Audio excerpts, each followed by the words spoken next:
ಚಿನ್ನಸ್ವಾಮಿ ಕ್ರೀಡಾಂಗಣ ಇಡೀ ದೇಶದಲ್ಲೇ ಭಾರಿ ಸದ್ದು ಮಾಡಿದ್ದ ಕ್ರೀಡಾಂಗಣ.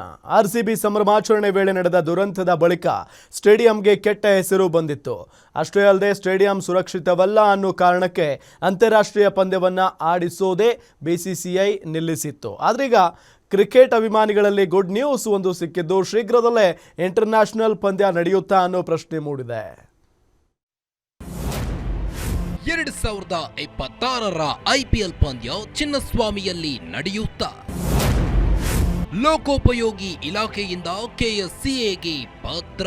ರಾಯಲ್ ಚಾಲೆಂಜರ್ಸ್ ಬೆಂಗಳೂರು ತಂಡದ ತವರು ಕ್ರೀಡಾಂಗಣ ಚಿನ್ನಸ್ವಾಮಿ ಕಾಲ್ತುಳಿತ ದುರಂತದ ಬಳಿಕ ಈ ಪ್ರದೇಶ ಸುರಕ್ಷಿತವಲ್ಲ ಎಂಬ ಕಾರಣಕ್ಕೆ ಇಲ್ಲಿ ಪಂದ್ಯ ನಡೆಯಬೇಕಾ ನಡೆಯಬಾರದಾ ಎಂಬ ಚರ್ಚೆ ಎದ್ದಿದೆ.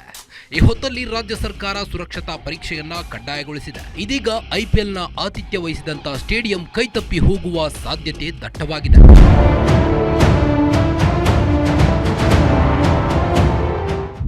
ಸೀಸನ್ 19ಕ್ಕೆ ಸಿದ್ಧತೆಗಳು ನಡೆಯುತ್ತಿರುವ ಬೆನ್ನಲ್ಲೇ RCB ಅಭಿಮಾನಿಗಳಿಗೆ KSCA ಗುಡ್ ನ್ಯೂಸ್ ನೀಡುತ್ತಾ ಅನ್ನೋ ಪ್ರಶ್ನೆಗಳು ಎದುರಾಗಿವೆ. ಕಾಲ್ತುಳಿತದ ದುರಂತದಿಂದ ಕ್ರಿಕೆಟ್ ಅಭಿಮಾನಿಗಳಿಗೆ ಸೇಫ್ ಇಲ್ಲ ಅನ್ನೋ ಭಾವನೆ ದಟ್ಟವಾಗಿತ್ತು. ಇದನ್ನ ಹೋಗಲಾಡಿಸುವ ನಿಟ್ಟಿನಲ್ಲಿ ಲೋಕೋಪಯೋಗಿ ಇಲಾಖೆ ಮುಂದಾಗಿದೆ. ಇದಕ್ಕೆ PWD ಇಲಾಖೆ ಕ್ರೀಡಾಂಗಣದ ಸುರಕ್ಷತೆ ಕುರಿತಂತೆ ಆಡಿಟ್ ನಡೆಸಿ ವರದಿ ನೀಡಿ ಎಂದು KSCAಗೆ ಪತ್ರ ಬರೆದಿದೆ.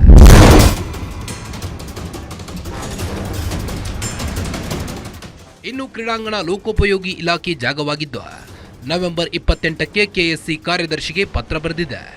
1969ರಲ್ಲಿ 99 ವರ್ಷಕ್ಕೆ ಬಾಡಿಗೆ ಪಡೆದ ಬಳಿಕ ನಿಮ್ಮ ಕಡೆಯಿಂದಲೇ ಕ್ರೀಡಾಂಗಣದ ನಿರ್ವಹಣೆ ಮಾಡಲಾಗ್ತಿದೆ. ಕಟ್ಟಡ ನಿರ್ಮಿಸಿ ಹಲವು ವರ್ಷಗಳಾಗಿವೆ. ಹೀಗಿರುವಾಗ ಹೆಚ್ಚಿನ ಜನಸಂದಣಿ ಇರುವ ಜಾಗ ಆಗಿರುವುದರಿಂದ NABL ನೋಂದಾಯಿತ ನುರಿತ ತಂಡದಿಂದ ಕಟ್ಟಡ ಸಾಮರ್ಥ್ಯ ಪರೀಕ್ಷೆ ವರದಿ ನೀಡಿ ಅಂತ ಉಲ್ಲೇಖಿಸಿದೆ. ಒಟ್ಟಾರೆ ಕಾಲ್ತುಳಿತ ದುರಂತದಿಂದ ಚಿನ್ನಸ್ವಾಮಿ ಸ್ಟೇಡಿಯಂಗೆ ಒಂದು ದೊಡ್ಡ ಕಪ್ಪು ಚುಕ್ಕೆಯಾಗಿದೆ. ಯಾವುದೇ ಪಂದ್ಯ ನಡೆಯದೆ ತನ್ನ ಕಳೆಯನ್ನ ಕಳೆದುಕೊಂಡಿತ್ತು. ಇದೀಗ ಲೋಕೋಪಯೋಗಿ ಇಲಾಖೆ ಬರೆದ ಪತ್ರದಿಂದ ಕ್ರಿಕೆಟ್ ಅಭಿಮಾನಿಗಳಿಗೆ ಸಿಹಿ ಸುದ್ದಿ ಸಿಗುತ್ತಾ ಎಂದು ಕಾದು ನೋಡಬೇಕಾಗಿದೆ.